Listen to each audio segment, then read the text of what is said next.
workshop skills sharing sur les collaborations interdisciplinaires et transdisciplinaires consiste à rassembler des chercheurs et des acteurs qui ont fait ces expériences de recherche collaborative dans différentes villes, à Bruxelles bien sûr, mais à Montréal, à Paris, à Londres, peut-être dans d'autres villes. La civilité concerne donc, quels que soient les espaces et les domaines de la vie où elle se joue, à la fois l'organisation des activités, l'agencement des espaces, le soin donné aux espaces et la définition des normes de la vie commune en lien avec ces activités qui vont se réaliser et en lien avec une attention donnée à des principes d'égalité, de justice, d'entraide, d'hospitalité qu'on donne aux personnes pour leur permettre de vivre ensemble dans de bonnes conditions. Et donc on veut prendre en compte et faire place à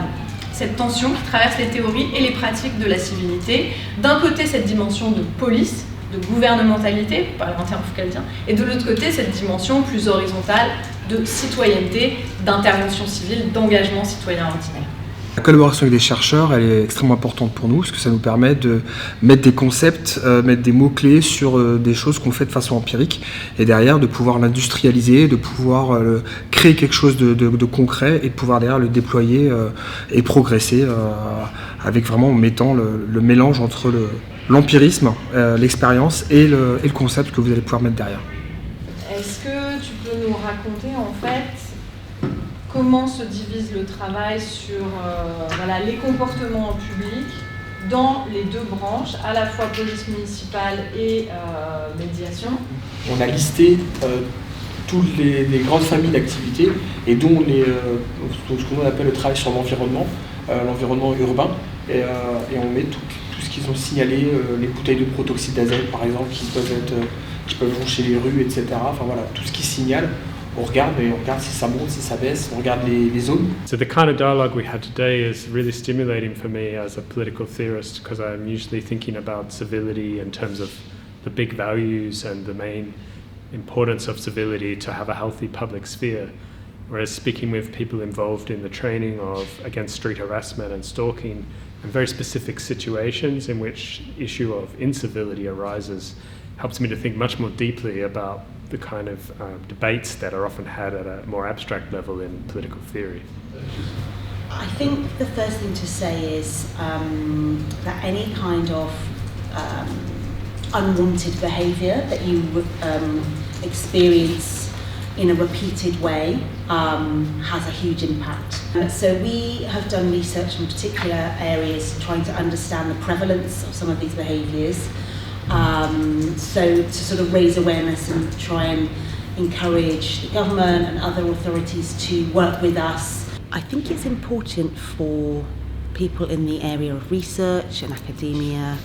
to also work with people on the front line who work with victims of harmful behaviours, for example, street harassment,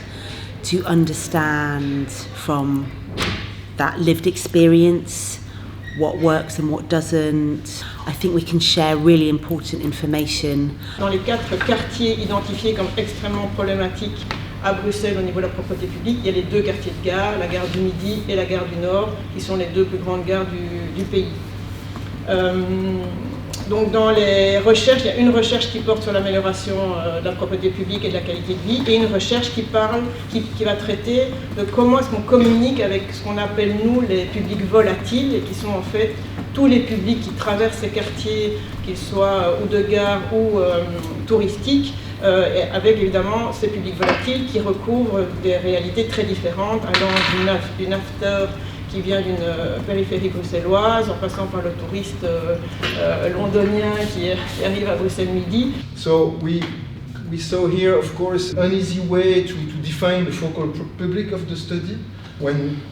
it comes to wandering public, so public en errance. They are defined as individuals whose presence in public space does not have a specific purpose, which is interesting because it tells a lot about the spatial context itself. Ce type de workshop, ça permet quand même de prendre du recul par rapport à sa pratique professionnelle quotidienne. Ça permet aussi d'échanger